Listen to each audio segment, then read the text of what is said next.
मैं लोक गायक अर्पित सिंह पूरी पार्टी सहित सिराज हिंद जौनपुर की धरती से लोक संगीत बिरहा को सुनने वाले तमाम श्रोता बंधुओं को यथोचित नमस्ते प्रणाम सलाम करते हुए एक वीर रस बिरहा की प्रस्तुति देने जा रहा हूँ। 4 लाइन भूमिका में भाव दिया गया है मास्टर भैया।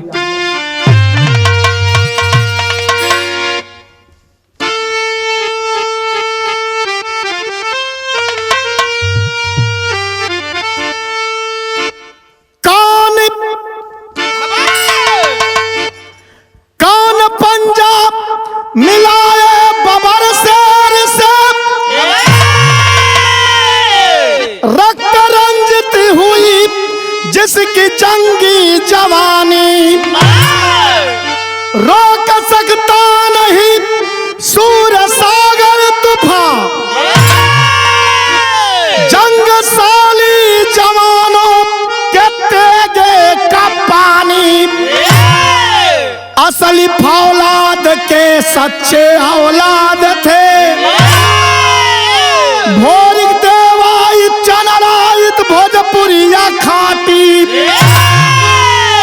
वंश के हंस यद कुल को रोशन किए, आज भी साक्षी है गढ़ गौरा की माटी।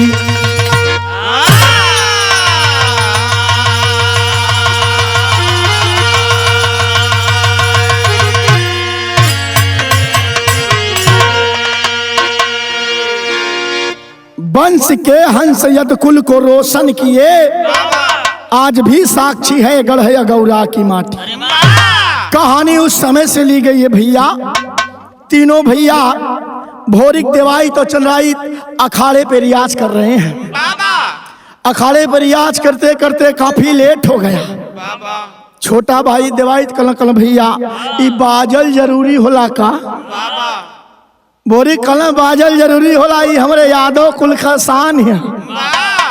अब इन बजता बड़ा एक बात भोरी अपने दोनों भाई देवायत और चंद्रायित के समझावत बड़ा, बिरहा में कव्वाली लगली है।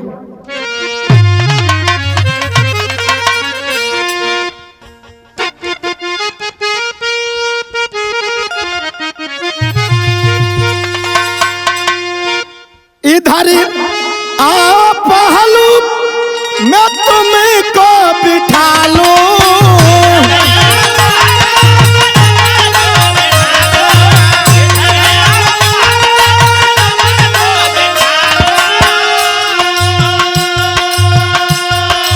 इधर आओ पहलू मैं तुम्हें को बिठा लूं, आजा मेरी रानी तुझे दुल्हन बना लूं, आजा मेरी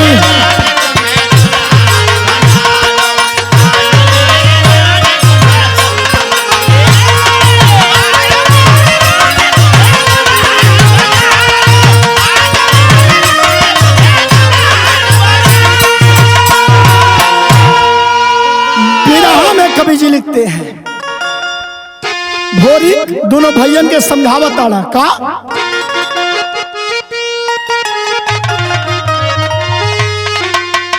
अरे पूर्वजों की थाती मेरे गुण है खानदानी,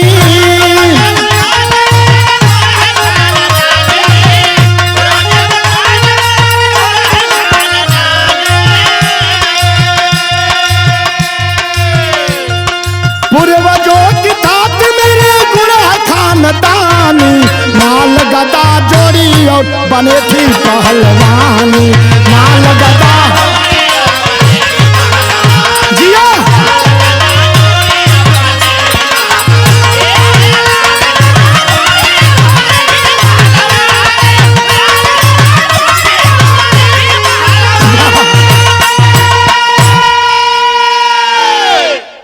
भोरिक दोनों भैयन के समझावत है कि हमरे खानदान का हमान का शान है, ऐसे नखुआत हुआ। धीरे धीरे ये भैया रियाज पानी के खनियाल बाड़ा दोनों जने।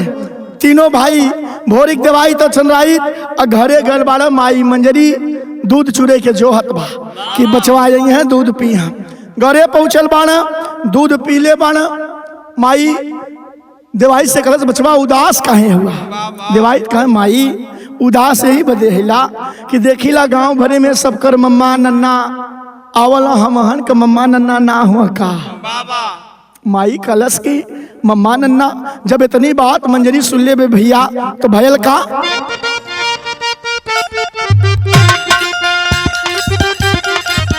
नाम नहीं हर का सुने आंसू की धारा फूट गई। मंजरी के मानो सर पर पहाड़ टूट गई। कह माई जब ने नाना का ऐसा नाती बा। कह माई जब ने नाना का ऐसा नाती बा। ओहे अगोरी का बुझाइल दिया बाती बा। बाप तो हार जब नेउरापुर बजरिया गई उधार चनवा का वो दिन दोपहरिया कैल।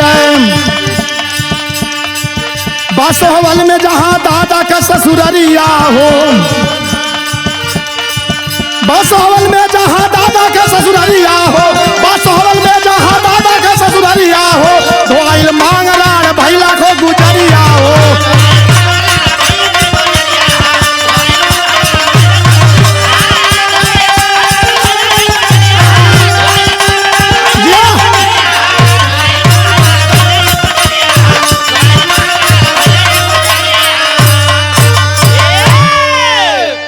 लोक संगीत के सुने वाले ये भैया जब इतनी बात देवायत के मुंह से माई मंजरी सुल्ले बार रोवा लगल। रो के कलश भैया तोरे ननियाउर तो है लेकिन कुछ कार्ड बस कुछ छूट गल। मन में तीनों भैया प्लान बना लेना भोरिक देवाई चंद्राई कि हम ननियौरे जाप। अब प्लान बनाए के चलल बाड़े भैया मंगरू घोड़ संगे संगे। विराह में गीत बदल गई।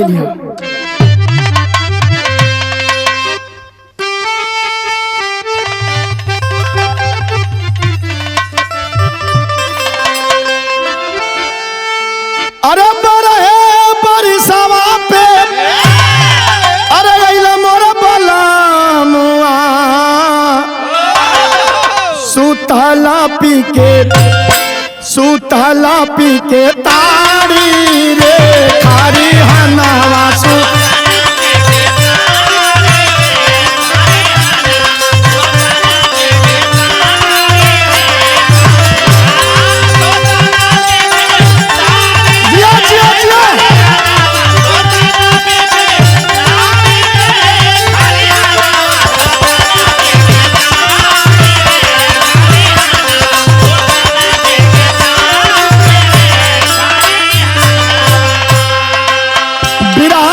लिखला तीनों भैया अमहरू घोर चल वाला ननियौरे ता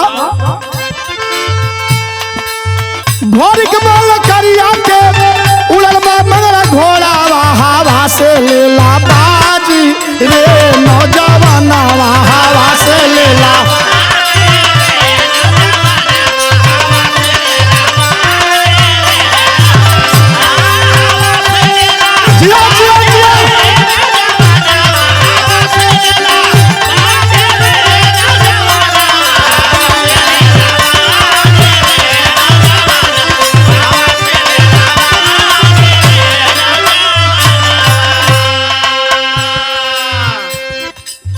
पिछवा देवाइत चन राइत का सवरिया।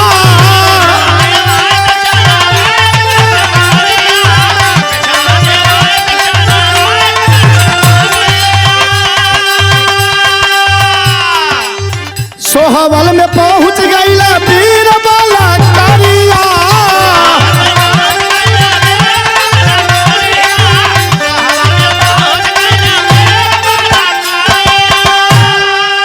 भैया आगे आगे देवाई तो पीछे पीछे चंद्राई दोनों भैया पहुंचल बड़ा कहा अपने ननियौरे सोहवल में। तब अरे दहिने दुर्गा बाएं बना। अरे दहिने दुर्गा बाएं बना सत्य का पहारावा। पुजाई अब के बहिया रे बालावा नावा पूजाई।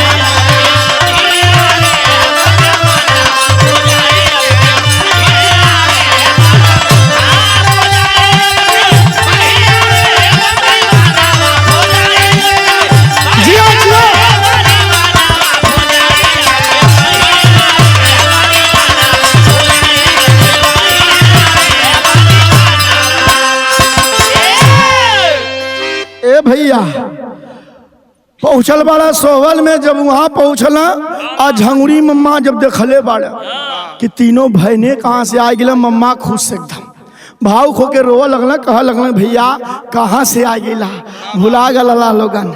बताने लगते तीनों भैया भोरी देवाई तचनाइत की मम्मा बड़ी याद आवत रहा। ये हर मंगरू घोड़ मने मने भुसुरात हुआ कि सार कबो धोखा न करे। तब ए भैया ये हर झिंगुरी मम्मा जब देखल तीनों बहनन के खुश हो गई ना, बड़े भाव से बड़े आदर से बैठौला, कहल भैया कम से कम नताई तो जगा देला। बैठौले बाड़ा ये भैया ये हर बाटी और खीर चोखा न लगल, कल आज भैनन का तनी खातिर कह दे। खाए पी के तीनों भैया जब सुतल बाड़ा बंगला पे, जब रात का 12 बजल बा ता लगल युद्ध वाला बाजा बजाए। और जब मंगरू घोड़ के कान में आवाज गई, मंगरू घोड़ कहने की लगत बा कि झिंगुरिया पहले वाला बदला लेवे बदे उतारू भैल बा। एनहन तीनों सुतल बाना आई रात कुछ काम खराब करी, तुरंत जाए के भोरी के उठा देना। मंगरू घोड़ कहना भोरी यहाँ से उठा या भागा, देखत हुआ यह मारुआ बाजा बजत बा, लड़ाकू बाजा हो सकत तो हर मम्मा आज रात विराट खतरा कही जा। भोरी खला कि मम्मा तब कहे पहले यहाँ से भागा। आ तीनों भाई भोरी देवाई चंद्राइत मंगरू घोड़ के पीठी पे बैठल बाड़ा। कुछ दूरी पे जाके एक पोखरा मतलब सगरा पे रुक गईला, रुक के वहीं आराम कैले बाड़ा।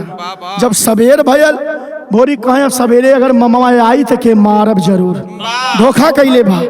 सवेर भल जब झिंगुरी उठना देखना तो भयने गायब। लोगन से पूछा लगल, कहना भैया 3 लड़का ही सुतल न, के घोड़ा रहा देखला, केहू बतौलस कि उस सगरवा पे कौनो बाड़ा वही पोखरवा पे के घोड़ा है और 2-3 लड़का हो तलवार सलवार भाजत।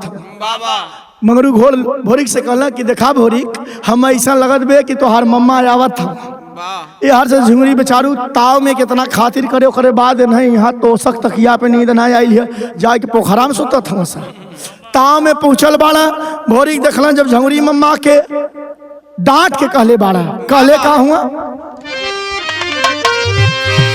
अरे इतिहास गवाही देता है, अरे इतिहास गवाही देता है, कुछ मामा अत्याचार किए, मामा माहिल या शकुनी कंस कुल बहन का वंश उजाड़ दिए। तुम भी तो हमारे मामा हो, अरे तुम भी तो हमारे मामा हो, लगता है सही ईमान नहीं, विश्वासघात कब कर दोगे, बातों का तेरे धरान नहीं। ए भैया जब देखले बड़ा झिंगुरी मम्मा के भोरी डांट के कहला कि तू कंस शकुनी से कम ना हुआ, राती का बाटी खीर खियावत हुआ और आधी रात का मारुआ बाजा बजवावत हुआ, जान मारे बदे। झिंगुरी रोवा लगला, कहला भैया हम ना बजवावत रहे, हमरे यहाँ गजड़ी राजा है जेकर बिटिया गुंजवा सयान हो गई ब्याहे लायक, और शर्त रखले बे कि जे हम युद्ध में हराई दे तो हमरे बिटिया से ब्याह करी। तो हम ना कुछ कैले भैया, तो के कैले कहे वह गजड़ी राजा। भोरी कल जाए को सार से कह दा कि अब ब्याह करे, अब आयल बाड़ी तो दुल्हन लेके जा। तब अरे लड़ाई यार पार क होई, ए भैया लड़ाई यार पार क होई, मान से निकल के नाहर बोला है गुर्राई, अरे गुर्राई अरे गुर्राई। कवित लिखल गई है, अंग में उमंग भरा वीरता में जंग भरा, अंगद जस पैर जमा पट्ठा ललकारत है, करिखा का बात सुन चढ़ गया सीने जुनून, ठोक ताल नंगी तलवार को निकारत है, हमरे संग शेर बबर भाई दोनों जबर जबर टहर टहर झिंगुरी मम्मा को धिकारत है, देवाइत का शादी अब गुंजा से जरूर होई, यदुवंशी वीर सभा बीच में दहाड़त है। ए भैया बोरी कलम मम्मा जा गजड़िया से कह दा कि ओकरे बिटिया का बियाह हमरे भाई देवाइत या चनराई दोनों में से केहू से कैली। झिंगुरी मम्मा कहे भाई सफर जावा ना, कहे हाँ हाँ सफर जब जा जाए के झिंगुरी खबर देले बाण भैया तिलक का तैयारी हो लगे। जब तिलक का तैयारी भइल बिरहा में गीत बदल गई है।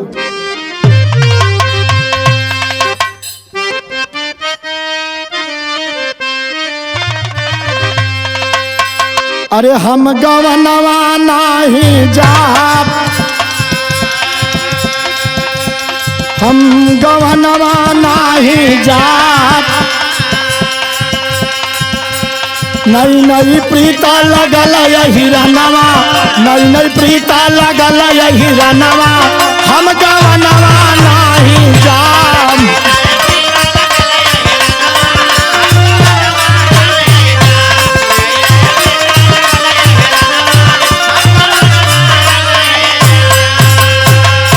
विरह में लिखल गल तब तलवरिया बाजना,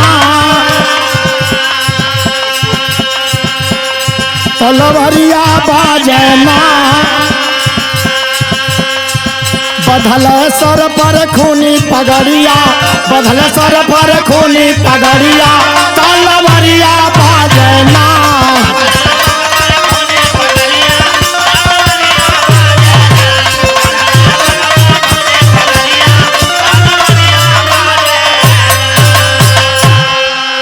अरे आइल सारा गजाधर पाका,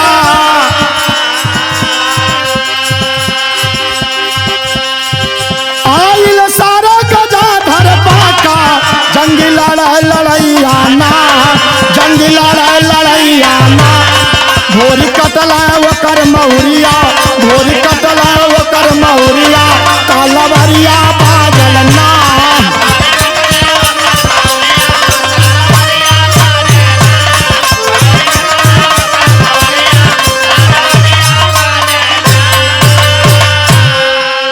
ए भैया शादी की तैयारी हो गई, चढ़ाई हो गई बा। एक तरफ गजड़ी राजा का सेना बा, दूसरी तरफ भोरी, और तब तक लड़ाई छिड़ल बे। वही में गुंजा का भाई मतलब गजड़ी राजा का बेटा गजाधर आके लड़ाई के मैदान थमले बा। भोरी के लपक के गर्दन काट ल। जब गर्दन गजाधर के कट गई, गजड़ी राजा के सेना जे जहरे भागत बे ते तेहरे भागत। गजड़ी राजा भी मैदान छोड़ के महल की तरफ बगल बा। जब महल में गल, गुंजवा देखलस कि बाबू चल न, कहे बाबू आखिर लौटला काहे। गजड़ी राजा कलस के रे बिटिया बड़े तेज हुआ स, तोरे भैया का गर्दन काट लेला। गुंजवा कहे भैया गर्दन काट लेला, कहे हाँ। उस समय प्रमाण मिला कि गुंजा एक पुरुष का वेश बनाती है, पगड़ी बांध के घोड़े पे बैठ जाती है, बोल पड़ती है कि मैं अपने भाई के मौत का बदला लूंगी। तब ए भैया गुंजा घोड़े पे सवार होके पहुंचती है रणभूमि में, जंग के मैदान में। आगे आगे गजड़ी, पीछे पीछे गुंजवा जाके जंग के मैदान में जादू की मार शुरू कर देती है, जादू चलाना शुरू कर देती है। और जादू जब मारती है, पूरे बाराती और जो दूल्हा है सभी लोग पत्थर के बन जाते हैं। जब पत्थर के बन जाते हैं, आदेश कर देती है अपने पिता गजड़ी को, कहती है पिताजी जाके गर्दन काट लो। गजड़ी कहे भैया हम न जा, भी बड़े जोर कुल तलवार चलावा न, हम ही के मारनी है। कहे अब कुछ न करिए, जा। गजड़ी जाके भोरी के गर्दन को काट लेता है, काट के लेके महल में चला जाता है। सारे बराती पत्थर बने खड़े हैं। इबतिया दुर्गा माई देखत है। मंगरू घोर से कहनी कि अगर बचल चाहत हुआ तो यहाँ से भागा, ये बदे जादू का काट हम नहीं जाने। मंगरू घोर का ये नहन कहे नहन बाद में देखल, पहले यहाँ चला। कुछ दूरी जाके छिप के देखा तानी दुर्गा माई और मंगरू घोर, सारे बराती सब लोग पत्थर के बने हुए हैं। गुंजा वापस चली जाती है। सभी लोग रणभूमि में खड़े हैं पत्थर बन के। जब पत्थर बन के खड़ा बाड़ा, ये हर दुर्गा माई और मंगरू घोर कल की चल जाओ वापस जाके मंजरी के बतावल जी, ये बदे जादू मादू हम जानी तो ना, वह कुछ उपाय लगाई। जब आते हैं आके मंजरी से सारी बात बताते हैं, मंजरी धिक्कारने लगती है, बोल पड़ती है कि आप यही मेरे स्वामी के द्वारा चढ़ाया हुआ पूजा और दिया हुआ बलिदान का फल दी। आपके होते हुए मेरे बच्चे पत्थर बन गए, मेरे बेटे का सर धड़ से अलग हो गया और आप आके मुझे यही खबर दे रही हैं। धिक्कारना शुरू करती है। धिक्कारती कैसे है मंजरी? भाव आल्हा में लगा है।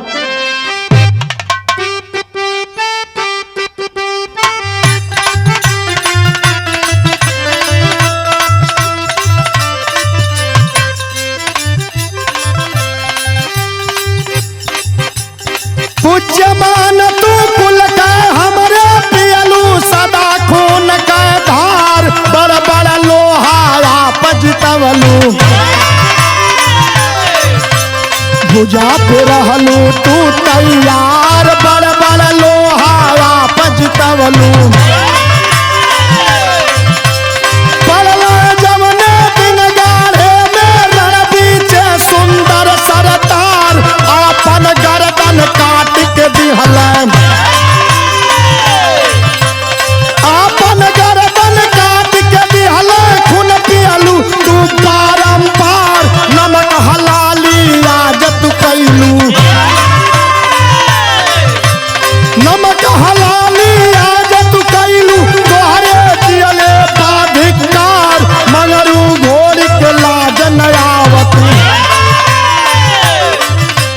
मंगरू घोड़ के लाज नयावत मुँह दिखावे हमरे द्वार हवा से बाजी लेवे वाला हवा से बाजी लेवे वाला एनहू का मत गईली मार हवा से बाजी लेवे वाला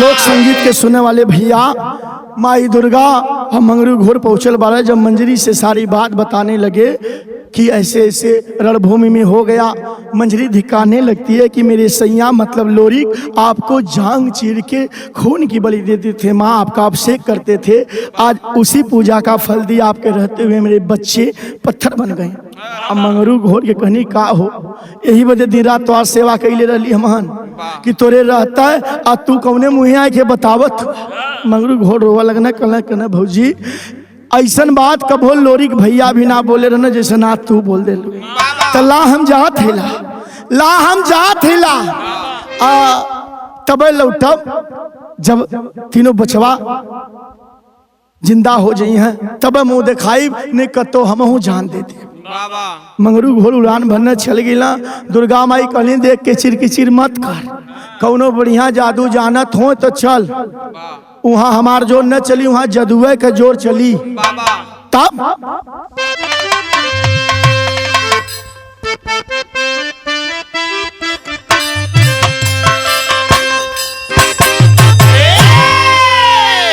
कहे राम राम राम राम राम राम ए सावत मुन्ना भैया मेहरारू के झगड़ा बड़ा खराब होला पहुँचल बे महल के सामने गुंजवा महल में बा बहरे से गरियावा शुरू कैले कहे कि राम राम राम ए सावत अरे कहत त कहबू आपन लेकिन बरजल बात माना हमार तोहरे जवनिया का झरी जाई पनिया ए सावत अरे बिनब तोहरे मंगिया का घर से बहरवा निकली जो रे हर जइया कालू काइल बाड़ी बुजरी कालू काइल बाड़ी बुजरी जैसे कोने में लुकाइल बाबिला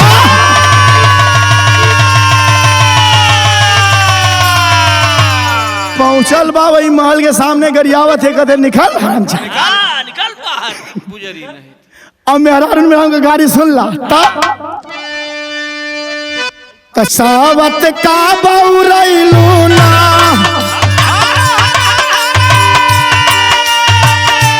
काहे गरम भइलू ना बात ढेरा दूर ना नैया तो है पूछी नहीं कुकुरो भी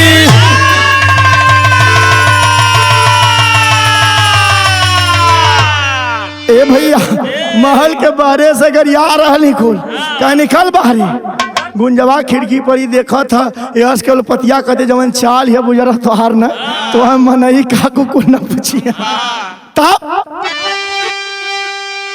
अब यही गरियौती बा तब तक दुर्गा माई कहने तो जाए कली कली यही झगड़ा जिन कर पहले नान के सोच कर तब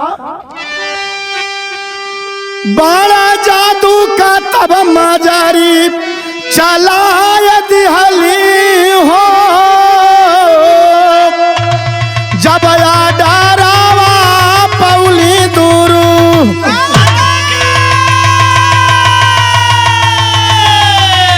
अगिया बरसा लागल रे हीरावा, ओही किलावा के हो माँ।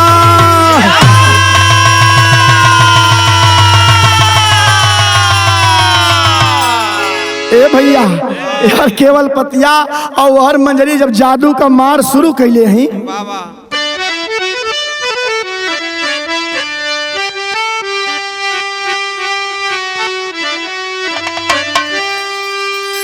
अरे तम तमात निकली घर से बाहरवा गुंजा कर जलवा, अरे तम तमात निकली घर से बाहरवा गुंजा कर जलवा, अकेली तुरंत जादू का बौछरवा गुंजा कर जलवा।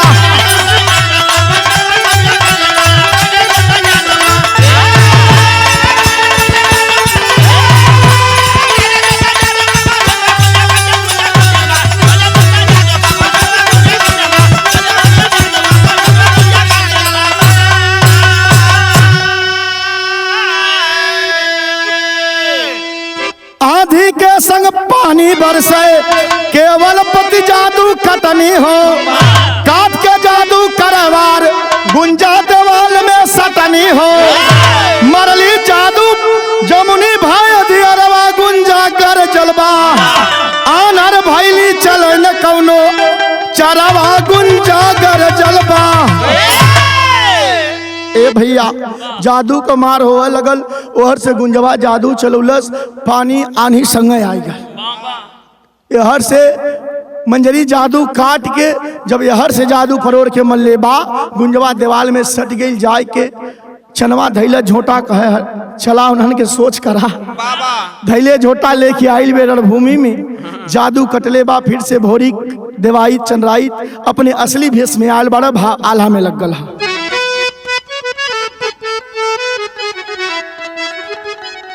अरे कहाँ भोरी के घोड़ावा के, अरे लात सहा घोड़ावा, शेरावा का पंजा लेला शेरावा संभार,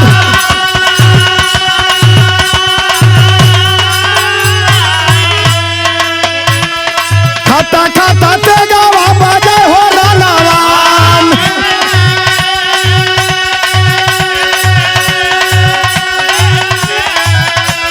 कटा कटा मुंडा गिरा धरती माझार,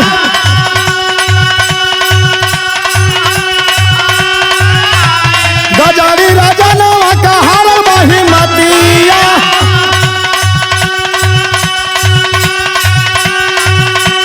भागेला मैदान छोड़ी तुरंत तकाल,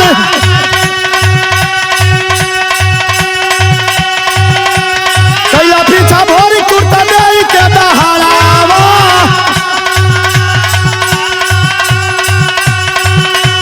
घुस गया किलावा में नीच बदकार।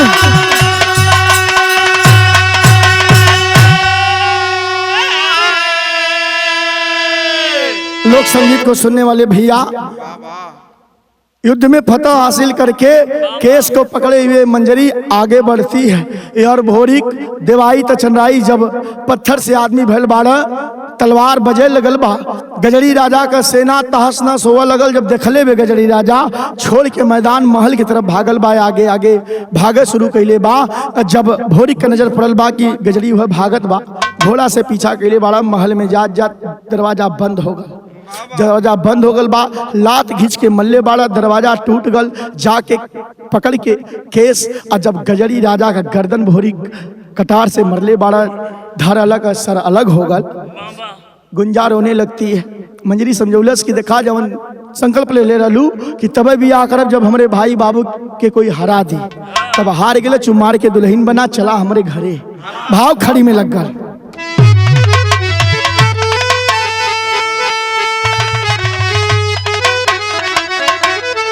भैया